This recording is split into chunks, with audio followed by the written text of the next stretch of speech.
नमस्कार मित्रों। ICSE board के पाठों की श्रृंखला में कबीर दास का परिचय आज हम पढ़ते हैं और इनकी साखियों का अध्याय भी पढ़ेंगे। कबीर दास का परिचय। हिंदी के संत कवियों में कबीर दास का सर्वोच्च स्थान है।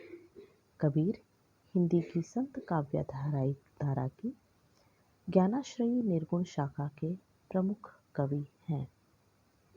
इनका जन्म संवत 1455 सन 1398 को माना जाता है।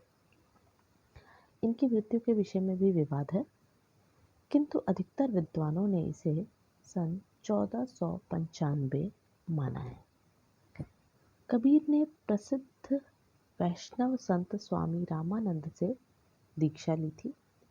कुछ लोग इन्हें सूफी संत शेख तकी का भी शिष्य मानते हैं। कबीर पढ़े लिखे नहीं थे। उनके पदों और साखियों में एक समाज सुधारक का निर्भीक स्वर सुनाई देता है। कबीर निर्गुण तथा निराकार ईश्वर के उपासक थे।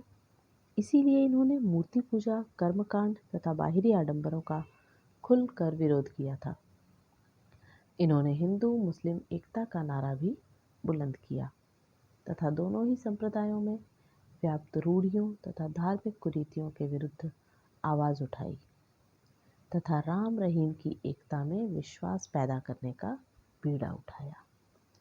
कबीर की वाणी का संग्रह बीजक नाम से प्रसिद्ध है और इसके 3 भाग हैं: साखी, सबद और रमैनी।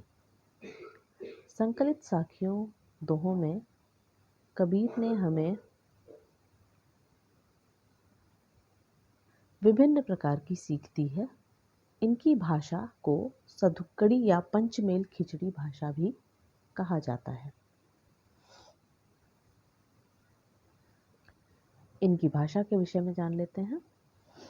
कबीर की भाषा को सधुक्कड़ी और पंचमेल खिचड़ी कहा गया है। इनके घुमक्कड़ स्वभाव के कारण इनकी भाषा में ब्रज, अवधी, भोजपुरी, राजस्थानी और पंजाबी के शब्दों का समावेश भी हो गया है। इनको सधुक्कड़ी और पंचमेल खिचड़ी भाषा का नाम इनकी भाषा को डॉक्टर आचार्य रामचंद्र शुक्ल ने दिया था, जो हिंदी के प्रमुख आलोचक हैं। इनकी रचनाएं देख लेते हैं। कबीर ने 3 प्रकार की रचनाएं की हैं। कबीर की वाणी का संग्रह बीजक नाम से प्रसिद्ध है। इसके 3 भाग हैं: साखी, सबद और रमैनी। ये बात मैंने आपको पहले भी बताई है। साखी दोहों में लिखी गई है, जिसमें सदाचार, सत्संगति, संतोष व प्रभु स्मरण आदि पर बल दिया गया है।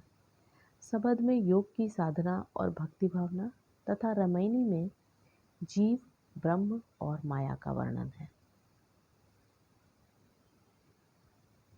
कबीर के दोहों में केंद्रीय भाव पढ़ लेते हैं। कबीर समाज सुधारक के रूप में जाने जाते हैं।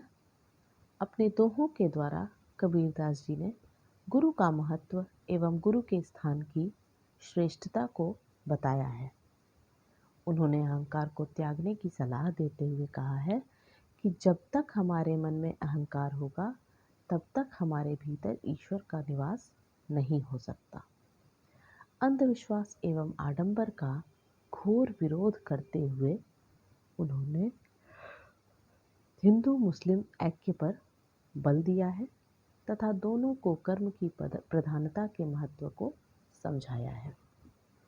कबीर के दोहे आज सैकड़ों वर्षों बाद भी हमारे लिए शिक्षाप्रद और ज्ञानदायक हैं।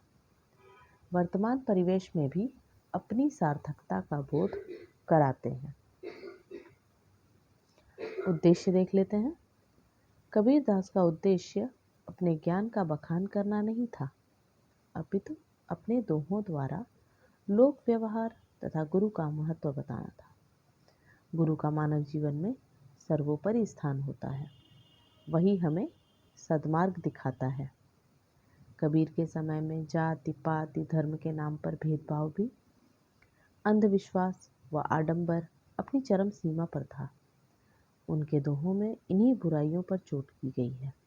अतः कह सकते हैं कि कबीर के दोहे पूर्णतः अपने उद्देश्य में सफल रहे हैं।